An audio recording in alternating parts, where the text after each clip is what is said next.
우리는 지난 몇 주간 의로우신 하나님이 재판장 되신 법정 1호, 2호, 3호 법정을 거쳐왔습니다. 모든 인류는 방청객으로 이 법정에 초대받은 것이 아니라 피고인으로 호출되어 우리 자신의 죄됨을 고백할 수밖에 없었습니다. 1호 법정에서는 우상 숭배와 불의에 대해서 정죄받았습니다. 2호 법정에서는 자칭 도덕적인 삶을 살아간다고 자부하는 사람들의 허구가 낱낱이 드러나게 되었습니다. 3호 법정에는 말씀을 가진 종교인들이었으나 말씀에 실천이 없는 형식적 신앙이 낱낱이 정죄되게 된 것입니다. 우리가 거쳐온 이 세 법정 가운데 몇 호 법정의 논란이 가장 치열할까요? 여러분이 짐작하시는 대로 3호 법정입니다. 자기 신념과 함께 신앙으로 다져진 종교인들이 죄인임을 인정하기가 그리 쉽지 않을 겁니다.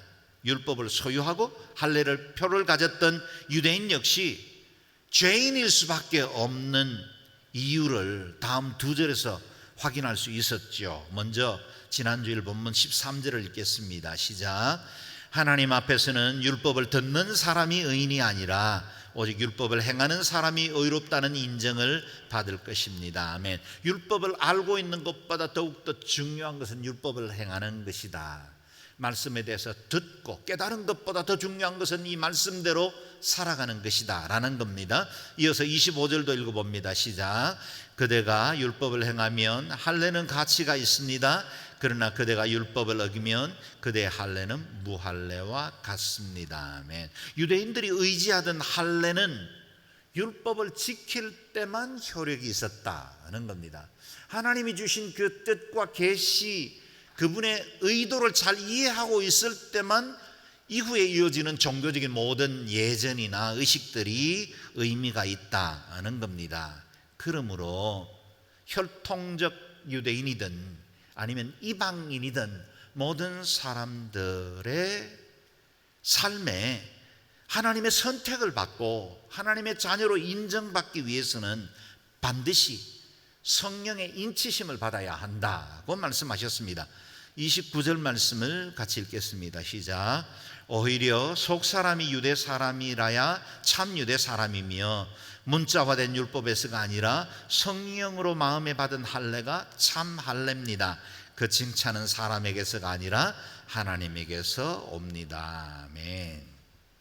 성령으로 마음의 할례를 받은 사람들이어야 참 하나님의 백성이 될 수 있다는 겁니다.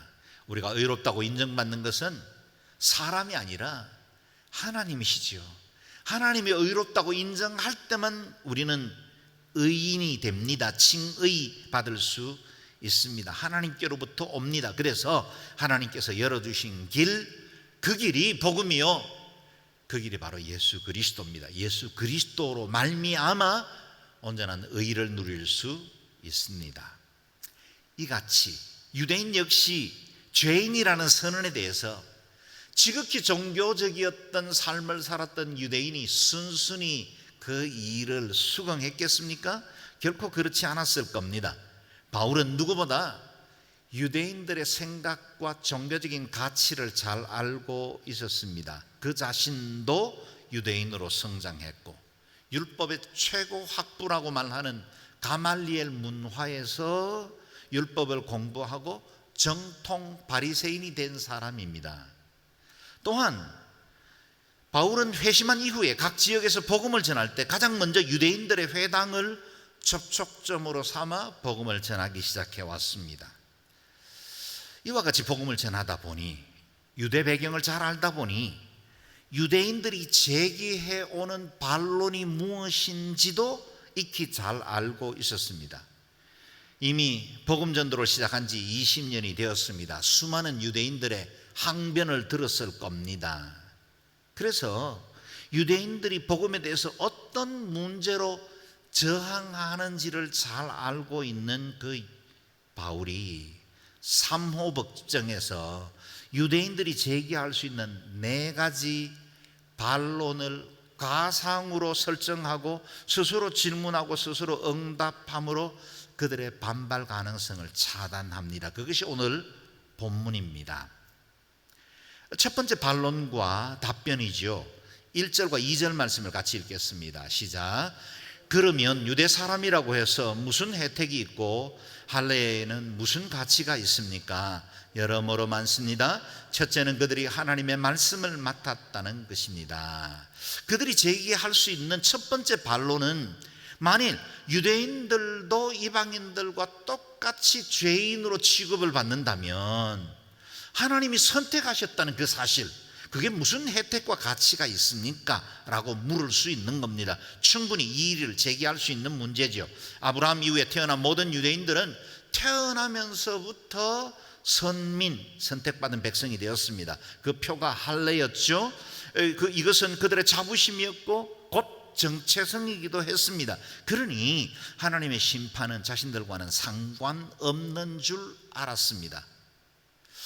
비록 저들이 때로는 범죄하고 때로는 하나님의 말씀에 불순종해온 조상들의 역사를 알고는 있지만, 그래도 우리는 선민이다, 우리는 특별한 혜택을 받은 사람이다, 그러니 우리에게는 심판은 없다라고 여긴 겁니다.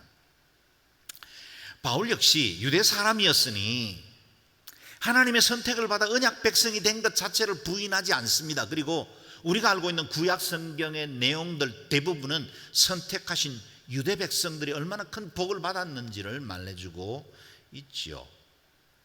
바울 그 자신도 유대인이었기에 다른 이방인들보다 먼저 율법을 알았고, 이를 근거로 복음의 비밀을 깨달아 메시아 되신 예수 그리스도를 이방 땅에 증거하는 이방인들을 위한 사도가 될 수 있었습니다. 유대 사람들이 누리는 특권이 있었지요. 그래서 오늘 본문은 이렇게 말하지요. 여러모로 많습니다. 선택받은 백성들이 되었기에 모든 민족 중에 구별되어 수많은 기적과 능력도 경험했습니다. 하나님이 특별히 주시는 언약의 말씀, 그리고 그분의 임재도 경험할 수 있었습니다. 이집트의 종살이에서 나올 때 갈라진 바다 사이를 육지와 같이 건널 수 있었던 민족입니다. 광야 40년 동안 만나와 메추라기로 공급하시는 그 하나님을 경험했습니다. 여리고 성이 그들 앞에서 하루아침에 무너지는 것들도 보았고, 해와 달이 멈추어 선 것도 경험했습니다. 이후에 바벨론 포로에서 구출된 것도 경험했고, 하만의 몰살 계획에서 하나님이 펼치시는 역전 드라마도 경험했습니다. 지구상에 존재하는 그 어느 민족이 이 같은 기적을 경험했단 말입니까? 이 같은 은혜를 누린 민족이 어디 있었겠습니까? 할례를 받았기에 모든 민족들 위에 뛰어나게 하셨고, 열국의 복이 되게 할 제사장 나라로 살아갈 수 있었습니다. 바울은 이후에 9장에 들어가면 이스라엘이 누리는 특권을 이렇게 요약합니다. 같이 한번 읽어볼까요? 시작. 그들에게는 양자됨과 영광과 언약들과 율법을 세우심과 예배와 약속들이 있고, 조상들도 그들의 것이요 육신적으로는 그리스도도 그들에게 나셨습니다. 아멘. 그들은 얼마나 복을 받았습니까? 하나님께로 선택된 백성, 양자된 신분을 얻었고, 영광도 언약도 율법도 가졌습니다. 무엇보다 모든 민족들 가운데 하나님을 먼저 예배하는 백성이 되었습니다. 유대 사람들이 누려온 이 특권 어떻게 부인할 수 있겠습니까? 그런데 이 모든 유대인들이 받은 혜택 가운데 첫 번째 되는 복을 바울은 그들이 하나님의 말씀을 맡았다는 것을 말합니다. 온 세상을 지으시고 만유를 통치하시는 그 하나님이 인간들과 소통하는 통로를 만드셨는데, 그 통로 파이프라인이 유대인이었다는 겁니다. 이스라엘 민족이었습니다. 그래서 그들이 가진 그 언어, 히브리어로, 아람어로 이 율법책을 기록하게 하셨습니다. 하나님을 만날 수 있는 통로로 그들의 언어를 사용하셨고, 그들의 민족 공동체 문화를 사용하셨고, 그들의 배경이 오늘 우리가 알고 있는 언약의 말씀이 되었습니다. 온 인류를 구원하실 하나님의 계획이 그들의 언어와 히브리어로 기록됐고, 결국에는 온 세상을 구원하실 메시아가 그들의 혈통으로 나왔습니다. 엄청난 특권이고 온 세상 이방인들이 헐모할 만한 일이지요. 여기까지는 좋았습니다. 바울도 다 인정했습니다. 그런데 두 번째 반론부터는 받아들일 수 없는 삐뚤어진 논쟁이 이어집니다. 3절 4절 말씀을 같이 읽겠습니다. 시작. 그런데 그들 가운데 어떤 사람들이 믿지 않았다면 어떻게 되겠습니까? 그들의 불신앙이 하나님의 신실하심을 무효화시키겠습니까? 결코 그럴 수 없습니다. 사람은 다 거짓말쟁이라 해도 하나님은 진실하십니다. 기록되기를 주께서 말씀하실 때 의롭다는 인정을 받으시고 판단받으실 때 이기려 하십니다 라고 한 것과 같습니다. 아멘. 유대인들이 제기할 수 있는 두 번째 반론은 이것입니다. 선택받은 백성 중에 믿음이 없어 구원받지 못하는 사람이 있다면 선택하신다는 하나님의 신실하심이 잘못된 것 아닙니까? 하는 겁니다. 이 질문 자체에는 삐딱합니다. 뭔가를 반발하려는 의도가 있지요. 성경에는 분명히 말씀하시기를 너희는 내 백성이 되겠고 나는 너희들의 하나님이 되리라고 말씀하셨다면 우리의 믿음 여부나 우리의 도덕적인 여부에 상관없이 하나님이 구원하는 것 마땅하지 않습니까? 하는 거예요. 만약 어떤 유대인 중 어떤 사람들이 그리스도를 믿지 않는다고 해서 심판한다면 하나님께서 주신 약속이 무효가 아닙니까? 선택했다는 게 무슨 의미입니까? 라고 반발하는 겁니다. 이런 반론에 대해서 바울은 명확하게 선을 긋습니다. 결코 그럴 수 없습니다. 사람은 다 거짓말쟁이라 해도 하나님은 진실합니다. 유대인들의 믿음의 유무가 하나님의 신실하심을 폐할 수 없다는 겁니다. 하나님의 언약을 지키지 않는 것은 인간이지 하나님의 그 언약 자체가 폐하지는 않는다는 겁니다. 우리의 불신이 심판을 자초하는 겁니다. 하나님의 사랑과 언약은 결코 변하지 않습니다. 선택하신 유대인들에 대한 특권과 복도 여전히 유효합니다. 오늘날 우리의 신약시대에도 유대인들을 향한 하나님의 사랑은 변함이 없습니다. 그것을 우리는 앞으로 9장에서 11장까지 말씀해서 묵상해 나가게 될 겁니다. 그러나 전제가 있어요. 그리스도를 통해서만 복받습니다. 그리스도 안에서만 그 언약은 유효합니다. 그런데 이 유대인들이 이같이 하나님의 언약으로부터 배제될 수밖에 없었던 이유가 한 가지 있습니다. 하나님이 신실하시고 완전하신 분이시고 그분이 주신 언약은 결코 실현치 않으시는 완전한 분인데도 한 가지 상황에는 언약이 유효하지 않습니다. 마음에 잘 새겨야 돼요. 유대인들에게 주신 특권도 복도 이때에는 적용되지 않습니다. 죄입니다. 죄는 하나님과의 관계를 단절시키고 그분의 언약도 무효화시킵니다. 아무리 장대 같은 비가 쏟아져도 그릇을 엎어놓으면 그 그릇에 물 한 방울 담기지 않습니다. 하나님의 은혜가 온 세상에 충만하게 임해도 복을 받아야 할 사람들이 거절하고 외면하고 죄 가운데 빠져 있으면 그 복은 결코 흘러가지 않습니다. 하나님이 변해서가 아닙니다. 사람이 그 관계를 끊어버리기 때문에 복이 흘러가지 못하는 겁니다. 태풍으로 전신주가 끊어져서 일부 지역에 정전 사태가 일어났다는 보도를 며칠 전에도 보았죠. 한전의 파워가 사라진 게 아닙니다. 이어주는 케이블이 끊어진 겁니다. 그러면 파워는 단절될 수밖에 없죠. 이스라엘의 역사는 수없는 배반과 불순종으로 얼룩진 역사였습니다. 여러분 기억하십시오. 하나님은 죄에 대해서는 결코 너그러운 분이 아닙니다. 죄로 관계가 단절되면 특권도 복도 사라집니다.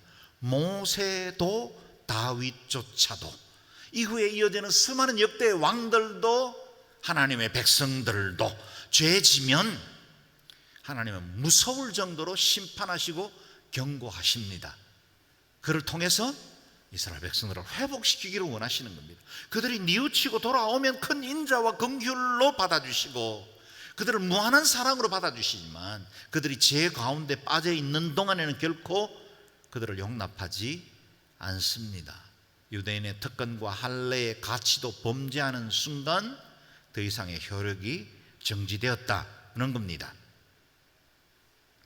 바울이 하나님의 신실하심을 증거하기 위해서 인용했던 말씀이 오늘 본문에 기록되어 있는데요, 구약의 시편 51편입니다. 주께서 말씀하실 때 의롭다는 인정을 받으시고 판단하실 때 이기려 하심이다는 말씀입니다. 주님의 말씀은 언제나 의롭고 주님의 판단은 옳으시다, 그런 뜻인데요, 이 원문은 조금 달라요. 다윗의 회개시를 인용한 것인데, 말씀을 보면 주의 말씀이 옳으시고 주께서 순전하게 판단하실 것입니다. 이 본문을 신약적으로 재해석해서 인용한 거죠. 주의 말씀이 옳으시고 주께서 순전하게 판단하실 것입니다. 여러분, 이 말씀이 주어진 배경을 아시죠? 다윗이 밧세바와 범죄를 했고 간음하게 되었고 그 남편을 죽음에 모는 악행을 행했습니다. 그때 하나님의 선지자 나단에게 하나님은 메시지를 주어 그에게 죄를 고발하게 하셨죠. 덜추어냈습니다. 그때 다윗이 자복하며 회개하는 가운데 고백한 시편이죠. 유대인들이 그토록 존경하고 최대 왕으로 여기는 다윗조차도 죄의 고발 앞에서는 즉각적으로 무릎을 꿇고 침상을 눈물로 적실 만큼 회개했다는 거예요. 유대인들이 자신들의 죄에 대해서 인정하지 않으려는 이 완악한 마음들에 대해서 바울은 그들의 조상, 그들이 그토록 존경하는 다윗의 경우를 가지고 그들의 이 회개하지 않으려는 완악한 마음을 고발하고 있는 것입니다. 알량한 인간의 이성과 지혜로 하나님의 의로우심을 판단하려고 하면 안 됩니다. 진리에 대한 진지한 의문이라면 얼마든지 환영합니다. 그런 질문들은 꼭 필요합니다. 말씀을 묵상할 때도 큐티할 때도 이 말씀이 참으로 그러한가 하여 데살로니가 사람들처럼 우리가 묵상해야 합니다. 그리고 그 말씀에 대해서 깊은 내용들을 우리가 이해하려고 애써야죠. 그러나 삐뚤어진 불신으로 성경과 하나님에 대해서 이의를 제기하는 것은 자신의 죄만 더할 뿐입니다. 하나님의 행하심이 언제나 옳고 완전하다는 사실을 믿어야 합니다. 하나님의 말씀을 순전한 말씀으로, 순전한 마음으로 믿고 받아들여야 합니다. 그게 복이 됩니다. 세 번째 반론과 답변이 이어집니다. 5절 6절 말씀 읽겠습니다. 시작. 그러나 우리의 불의함이 하나님의 의를 드러나게 한다면 우리가 무슨 말을 하겠습니까? 내가 사람들이 말하는 논리대로 말해보면 하나님께서 우리에게 진노를 내리신다고 해서 불의하시다는 말입니까? 결코 그럴 수 없습니다. 만일 그렇다면 하나님께서 어떻게 세상을 심판하실 수 있겠습니까? 아멘. 삐뚤어진 마음에서 나온 궤변 질문이 이어지는데요, 세 번째 반론입니다. 우리의 불의함 때문에 하나님의 의로우심이 드러나게 되었는데 하나님은 왜 우리에게 진노하십니까?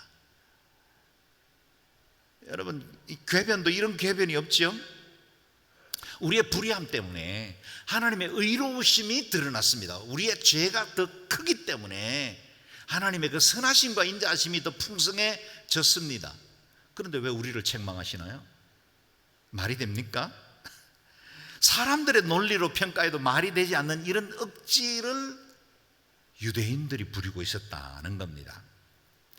간혹 이렇게 주장하는 분들 본 적이 있을 겁니다. 가룟 유다는 예수님께서 십자가를 지시고 온 세상을 구원하는데 꼭 필요한 역할들을 감당해야만 했다. 유다의 배반이나 빌라도의 판결 없이 주님의 십자가는 있을 수 없었을 것이다. 어느 누군가는 구원 계획에 악역을 했어야 되는데 가룟 유다가 그걸 담당한 것이니 가룟 유다에게도 공이 있는 것 아닌가, 정상 참작해야 되지 않느냐 하는 겁니다. 그럴싸합니까? 여러분, 논리적으로 가룟 유다에 대해서 우리가 특별한 애정을 가질 수는 있는지는 모르겠지만, 그러나 그것은 결코 진실이 아니죠. 가룟 유다의 배반으로 주님께서 십자가를 지었다고 해서 유다의 탐욕과 배반을 정당화시킬 수는 없습니다. 유다는 자기 욕심에 이끌렸고 마귀의 유혹에 흔들린 악한 자일 뿐입니다. 빌라도 역시 자기 안위를 지키려 불의와 타협한 자에 불과합니다. 이를 미화시킬 그 있던 어떤 이유도 없죠. 바울은 단호하게 선언합니다. 결코 never ever 결코 그럴 수 없습니다. 만일 그렇다면 하나님께서 어떻게 세상을 심판하실 수 있겠습니까? 하는 겁니다. 세상을 심판하시는 의로우신 하나님께서 인간의 의와 불의를 구분하지 못하시겠습니까? 인간의 그 얄팍한 잔꾀 하나님이 모르실까요? 겉으로는 꽤 괜찮은 척, 거룩한 척, 대의를 위하는 척, 교회를 위하는 척 했는데 그 안에 담겨진 숨은 마음 하나님 모르실까요? 어떤 것으로도 미화되지 않습니다. 불꽃 같은 눈으로 살피시는 하나님 앞에 인간의 얄팍한 술수나 꼼수 통하지 않습니다. 또한 선하신 하나님께서 인간의 불의를 재료로 삼아 당신의 의를 증거할 이유가 전혀 없습니다. 그분은 자존하시는 하나님이십니다. 그렇기 때문에 인간의 선이나 악, 의와 불의에 대해 그것에 의해서 그분의 의가 제한받으시는 분이 아닙니다. 그분의 의는 완전하십니다.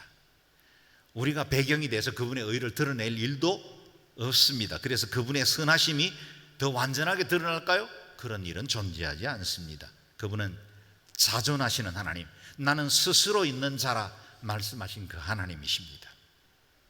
어떤 상황에서도 하나님의 의로우심은 불변합니다. 저와 여러분의 하나님, 우리가 아버지라고 부르는 그분은 완전하신 하나님이십니다. 네 번째 반론과 답변입니다. 7절에서 8절 말씀 읽어봅니다. 시작.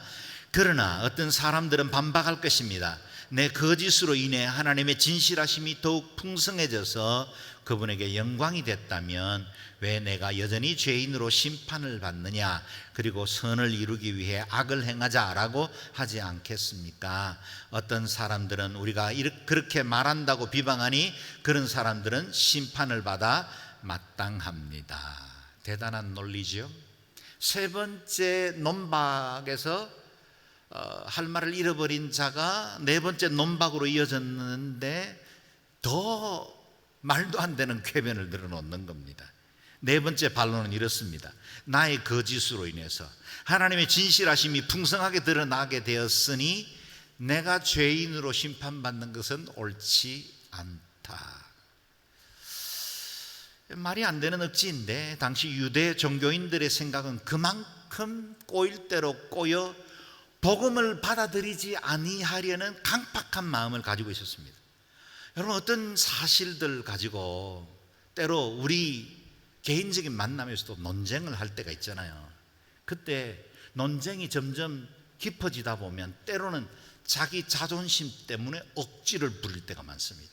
그때는 말도 안 되는 논리를 막 끄집어내고 엉뚱한 소리를 해서라도 자기 논리가 졌다는 걸 인정하지 않으려는 마음, 그게 지금 유대인들에게 있는 거예요. 하나님의 아들 예수 그리스도가 유대 혈통으로 오셨고 메시아가 그들 가운데 오셨는데도 불구하고 그것을 안 믿으려고 발악을 하면서 말도 안 되는 논리를 가지고 부인하고 있다라는 겁니다. 그들은 말합니다. 우리가 악할수록 하나님의 선하심이 드러났다면 우리의 죄, 이건 곧 하나님의 이름의 영광이 되지 않느냐는 거예요. 그리고 그들의 궤변에서 나온 말이 이렇습니다. 선을 이루기 위해 악을 행하자. 나중에 로마서 6장에 가면 이 부분이 다시 언급되기 때문에 오늘은 다루지는 않겠습니다. 이것 자체가 자기 죄악을 합리화시키고 책임을 하나님께로 전가시키려는 의도입니다. 왜 그게 에덴 동산에 선악과를 두셔서 인간을 이렇게 비참하게 만드셨습니까? 그 말은요, 우리의 실생활에도 수없는 변명들, 책임 전가가 이루어지죠. 만약 하나님이 나에게 그런 일들, 환경을 허락하지 않았다면 내가 죄 짓지 않아도 되는데, 그래서 내가 이렇게 고통스럽고 힘든 거 아닙니까? 그리고 누구에게 결과를 돌립니까? 하나님 책임이라는 거예요. 나의 연약함과 우리의 죄됨 때문에 넘어졌다는 사실을 부인하기 위해서 강변하는 이 모든 반발, 그것들은 다 헛된 것이다는 겁니다. 심지어 그들 가운데는 바울이 전하는 복음을 이렇게 비난합니다. 어떤 사람들은 우리가 그렇게 말한다고 비방하니 바울이 전한 복음을 이렇게 내용을 비틀어서 해석한 겁니다. 여러분, 이 복음을 보십시오. 어떤 죄를 지은 사람이든 어떤 극악무도한 악한 사람이라도 예수 그리스도께 나와서 십자가 앞에 자신의 죄를 고백하면 누구나 용서받습니다. 아멘이시죠? 여기에 부인할 사람이 누가 있겠습니까? 이 복음인데, 이것이 복음인데 사람들은 그것을 비꼬아서 그러면 죄 지어서 하나님의 은혜를 더 크게 만들 수 있지 않겠느냐라는 겁니다. 불순한 의도로부터 반론 시작했고 책 잡고 무너뜨리려는 악한 마음에서 비롯된 것입니다. 여기에 무슨 더 이상의 설득이 필요하겠습니까? 여러분, 때로 신앙 문제를 가지고 가족들이나 친구들 사이에 논쟁이 일어나다가 이 논쟁이 너무 깊어지면 너무 오래 하지 마십시오. 괜히 여러분이 복음의 진리를 변호해보고 싶어서 안타까운 마음으로 이야기를 끌어가면요, 계속해서 그 사람들은 더 이상한 논리를 가지고 대들기가 쉽습니다. 그냥 이렇게 선포하는 겁니다. 그런 사람은 심판을 받아 마땅합니다. 그런데 그걸 입으로 말하면 안 돼요. 이런 사람은 심판을 받아 마땅합니다. 그렇기 때문에 그들 안에 있는 그 어떤 태도나 마음들이라도 하나님이 다 아시고 하나님이 심판하신다는 사실을 우리가 믿고 맡겨야 합니다. 경기 중에 심판의 판정에 불복하면 레드카드 받고 퇴장당합니다. 법정에서 판사와 판결에 대해서 대들면 가중처벌 받습니다. 하나님의 의로우신 손에 맡겨야 하는데 갖가지 말들로 자꾸만 변명하고 그것으로 악한 말들로 비꼬아버리면 그의 죄만 더 커집니다. 사랑하는 사람에게 전도했다면 어느 누군가가 계속 반발하면 적당히 마무리하는 것이 좋습니다. 사람들은 죄인이라는 말을 듣기 싫어합니다. 왜 죄인이라는 말에 그렇게 알레르기 반응을 보일까요? 이유가 분명합니다. 죄인이기 때문입니다. 친구들끼리 농담하며 말하는 거 들어본 적 있지요? 때로 서로 인격을 깎아내리기도 합니다. 야, 이 도둑놈아. 그러면 그쪽에서 뭐라 그래요? 야, 이 사기꾼아. 그냥 그렇게 말하고 서로 낄낄거리며 장난으로 마칩니다. 왜요? 도둑도 사기꾼도 아니거든요. 뭐 굳이 그것을 증명할 필요가 없습니다. 그런데 도둑놈 보고 도둑놈아 그래 보세요. 발끈합니다. 내가 뭔 도둑질을 했다고 그래? 내가 네가 훔쳤어? 네가 봤어? 대듭니다. 왜요? 도둑이기 때문에 그렇습니다. 이같이 사람들이 죄인이라는 말을 듣기 싫어하는 이유는 한 가지밖에 없습니다. 죄인이기 때문입니다. 그래서 별의별 궤변과 변명을 끌어내어서 죄인이 아님을 증명하려고 듭니다. 심지어는 엉뚱한 논쟁거리를 끌고 들어오죠. 그러면 세종대왕 같은 사람은 어떻게 됐냐? 이순신 장군도 지옥 갔다고 말할 거야? 마하트마 간디는? 사랑 여러분, 그 사람들이 왜 중요합니까? 지금 우리는 당신의 죄는 십자가의 은혜로만 정결케 될 수 있다고 말하는데 엉뚱한 논리를 끄집어내어서 들어대고 반박하려고 듭니다. 구원받아야 할 죄인이라는 이 복음의 진실이 불편하고 듣기 싫어서 자꾸만 본질을 외면하는 겁니다. 엉뚱한 이야기를 끄집어대는 겁니다. 설사 성실하게 답해 주어도 또 다른 반론 가지고 논쟁하려 들 겁니다. 안 믿으려고 작정한 상태에서는 어떤 논리도 튕겨서 나올 뿐입니다. 이런 논쟁 상황에서는 복음이 전파되지 않습니다. 경험입니다. 만일 어떤 전도자가 이와 같은 논쟁에서 이겼다면 그 사람은 자존심이 상해서 예수 안 믿을 거고, 설사 전도자가 논쟁에서 지고 불신자가 이겼다면 자기가 옳은 줄 알고 교만 떨며 예수 안 믿습니다. 그래서 논쟁을 통해서는 복음 전하기 어렵습니다.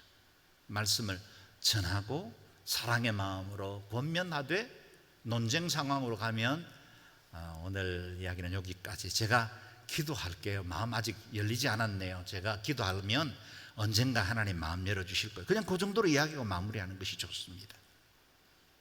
진리는 사람의 논쟁 결과로 만들어지는 것이 아닙니다. 진리를 진리로 인정하느냐 부인하느냐 문제일 뿐입니다. 오늘 우리가 살아가는 이 세상은 절대 진리를 부인하고 모든 것을 상대화시키려고 합니다. 그러다 보니 죄를 죄로 여기려 하지 않습니다. 전통적인 가정의 개념 부인합니다. 남자와 남자, 여자와 여자가 살면서 가정의 제도로 만들어 달라고 인정하고 있고, 정부, 국회에도 상당수 많은 사람들이 그것을 법제화하려고 노력하고 있습니다. 안타까운 일이죠. 낙태는 내 개인의 권리니 누구도 간섭하지 말라고 합니다. 미국 대법원에서 그저께 낙태를 합법화했던 것들에 대해서 다시 이 대법원에서 결정을 해서 그것이 합법화되지 않았다라고 결정을 내렸습니다. 이것 때문에 미국은 온통 난리고 완전히 두 파로 나눠버렸습니다. 그래서 대대적인 시위들이 많이 이루어진다고 합니다. 맞습니다. 우리에게 권리가 중요하죠. 그러나 한 생명의 권리는 왜 생각하지 않는 겁니까? 우리 부부도 중요하고 아내도 중요하고 그 여인의 개인의 권리도 중요하지만 왜 한 생명의 권리는 중요하게 여기지 않습니까? 이게 인간이 자기의 생각만 가지고 자기의 옳다고 주장하는 것만 가지고 주장합니다. 다른 종교 다 인정해주고 기독교의 진리만 옳다고 하는 독선벌이라고 말합니다. 하나님의 절대적인 주권 인정하지 않으면 선과 악의 경계도 모호합니다. 복음을 거절하는 세상은 방향을 잃었고 표류하는 조각배와 같습니다. 소망이 없습니다. 사랑하는 여러분, 이런 시대에 하나님의 주권을 인정하고 말씀에 순종하는 이 땅의 유일한 공동체가 교회입니다. 그래서 교회가 이 세상의 유일한 소망입니다. 이 땅에 하나님의 거룩과 영광을 인정하는 공동체로서의 교회, 그 교회 중에 하나로서의 양지 온누리교회가 10년을 맞이했습니다. 우리가 완전한 진리, 영원한 하나님의 나라를 보여줄 유일한 기관입니다. 그러므로 창립 10주년을 맞는 양지 온누리교회는 다시 복음으로 돌아가야 합니다. 세상의 그 어떤 기준, 어떤 논리로도 세상 변화시킬 수 없습니다. 우리가 우리의 모든 재산을 다 내어주고 다 퍼준다고 해서 세상이 그리스도께로 돌아오고 천국을 소유할 수 있을까요? 안 됩니다. 교회가 세상 앞에 모든 것들을 다 양보하고 포기한다고 해서 교회를 귀히 여길까요? 그렇지 않습니다. 오직 진리의 인카운터만 남아 있습니다. 지금 이 시대는 진리로 싸워서 겨루고 하나님의 복음을 전파해야만 합니다. 유일하신 복음, 완전한 이 진리만이 이 세상의 유일한 소망이 되어 있습니다. 이 복음 전가는 공동체가 되어야 합니다. 저와 여러분이 온누리교회입니다. 우리가 성전입니다. 우리가 이 땅을 치유하고 변화시키는 세상의 소망으로 살아가는 양지 온누리 모든 성도들 되시기를 주의 이름으로 축원합니다. 아멘. 기도하겠습니다. 기도할 때 이 시간에 잠깐 우리 자신을 주께 올려드리고, 우리의 신앙에도 유대인들처럼 이렇게 억지는 아니지만 하나님의 뜻에 대해서 때로는 불신하고 우리 스스로 판단하고 결정하고 또 하나님의 뜻에 대해서 회의하는 것들이 없지 않죠. 그래서 하나님 앞에 이 시간에 주님의 말씀의 그 보배로움과 하나님 행하신 그 완전하심을 우리가 신뢰하게 하시고 하나님의 선하심을 이 아침에도 붙들게 도와주십시오. 주님의 그 행하시는 일들은 언제나 완전하시니 내가 지금 경험하고 있는 환경이나 내가 겪고 있는 어려움들, 그 위에 계신 그 하나님의 완전하심을 붙들고 승리하는 저희들 되게 도와주옵소서. 우리 양지 온누리교회가 이 사명 감당케 하여 주옵소서. 함께 통성으로 기도하겠습니다.